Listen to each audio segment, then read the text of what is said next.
सेना सांसद मिलिंद देवरा का बयान भी सामने आया है। उन्होंने संगीतकार ए आर रहमान का जिक्र किया और कहा कि संगीतकार ए आर रहमान ने सबको गलत साबित किया। ए आर रहमान ने भी वंदे मातरम गाया है। ए आर रहमान भी एक मुसलमान है।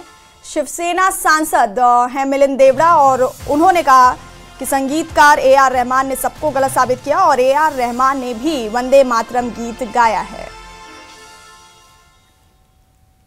1952 में जो हमारे महाराष्ट्र के बहुत सारे यहाँ लोग हैं, जो हम महाराष्ट्र देश की जो हमारी रत्न है लता मंगेशकर जी की जो वर्जन थी उनके वॉइस के माध्यम से सुना गया था। और काफ़ी लोगों के लिए उसके बाद 1997 में वंदे मातरम का पहला परिचय ए आर रहमान की वर्जन से हुआ, जो कि एक तमिल म्यूजिशियन जिन्होंने क्लासिकल रूट्स को कॉन्टेम्पररी साउंड के साथ मिक्स किया।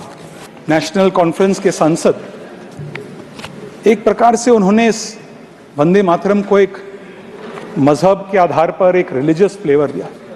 मैं एक बात कहना चाहता हूं कि as I said, to introduce new and new generations to the power, the political, the cultural, the national identity behind Vande Mataram, different people have played a role, from Lata Mangeshkar to A R Rahman.